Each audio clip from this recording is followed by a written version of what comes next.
Assalamualaikum warahmatullahi wabarakatuh. Nama saya Rusu Saluna. Hari ini saya akan menjelaskan tentang beriman kepada kitab-kitab Allah Subhanahu wa Ta'ala. Materi yang akan dibawakan adalah yang pertama, contoh perilaku yang mencerminkan kesadaran beriman kepada kitab-kitab Allah Subhanahu wa Ta'ala, dan yang kedua adalah beriman kepada Al-Quran. Materi yang pertama adalah contoh perilaku yang mencerminkan kesadaran beriman kepada kitab-kitab Allah Subhanahu wa Ta'ala. Yang pastinya setiap orang yang memiliki sifat atau sikap yang beriman kepada kitab-kitab Allah Subhanahu wa Ta'ala, pastilah dia memiliki tanggung jawab yang besar kepada suatu hal yang dilakukannya. Hal-hal tersebut antara lain adalah sebagai berikut. Yang pertama adalah agama. Seseorang yang memiliki tanggung jawab terhadap agamanya pastilah mengakui bahwa agama yang benar adalah agama Islam dan mampu mempelajarinya dengan baik, setelah itu mengamalkannya di kehidupan sehari-hari dan mendakwakannya terhadap sesama dan menjaga martabat dan kemuliaan Islam. Yang kedua adalah tanggung jawab terhadap diri sendiri, yang dimana jika orang memiliki sikap tanggung jawab pada diri sendiri, maka pada jasmaninya dia akan mencari nafkah untuk dirinya sendiri dan melakukan hal-hal yang baik untuk kesehatannya, seperti tidak mengonsumsi narkoba atau makanan-makanan yang tidak sehat lainnya.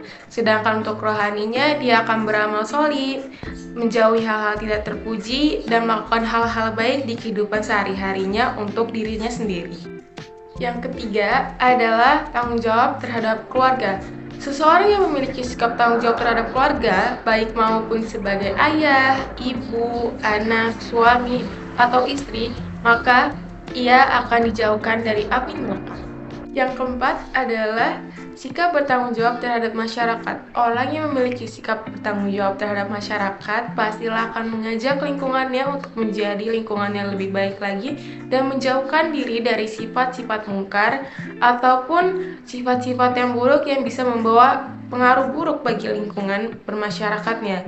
Dan jadi dia akan membawa pengaruh positif, bertanggung jawab untuk mencerdaskan dan memberikan hal-hal baik bagi masyarakat. Yang kelima adalah profesi. Seseorang yang memiliki sikap tanggung jawab terhadap profesinya akan melakukan hal-hal atau tugas-tugas yang diembannya dengan sepenuh hati dan tidak mengeluh.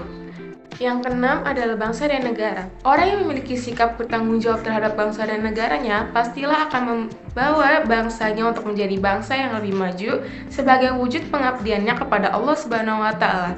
Bangsa yang maju sendiri adalah bangsa yang mampu untuk berdiri sendiri dan mandiri.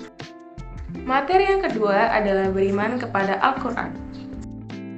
Pengertian dari Al-Quran adalah Al-Quran merupakan nama atau sebutan bagi wahyu Allah yang diberikan kepada Nabi Muhammad SAW yang diberikan dengan perantara malaikat Jibril. Al-Quran merupakan kalamullah.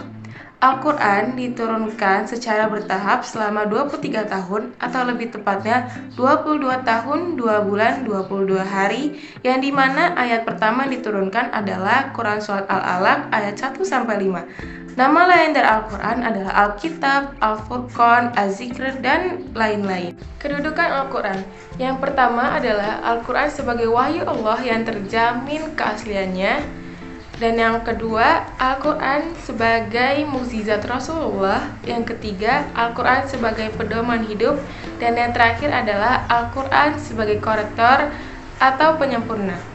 Isi kandungan Al-Quran adalah Al-Quran sebagai pedoman hidup manusia supaya manusia dapat hidup bahagia, hidup tenang, dan hidup benar selama ada di dunia maupun akhirat. Al-Quran akan mendorong kita menjadi pribadi yang lebih baik, dan Al-Quran akan membawa kita kepada hal-hal yang baik. Dan jika manusia tidak mengamalkan atau mempelajari Al-Quran, maka hidupnya akan sengsara dan susah selama di dunia ini maupun di akhirat. Jadi, kita harus menjadikan Al-Quran sebagai pedoman hidup kita supaya kita bisa dituntut untuk menjadi pribadi yang lebih baik di dunia maupun di akhirat. Sekian untuk materi-materi yang sudah saya bawakan. Lebih kurangnya saya mohon maaf, pada Allah saya mohon ampun. Wassalamualaikum warahmatullahi wabarakatuh.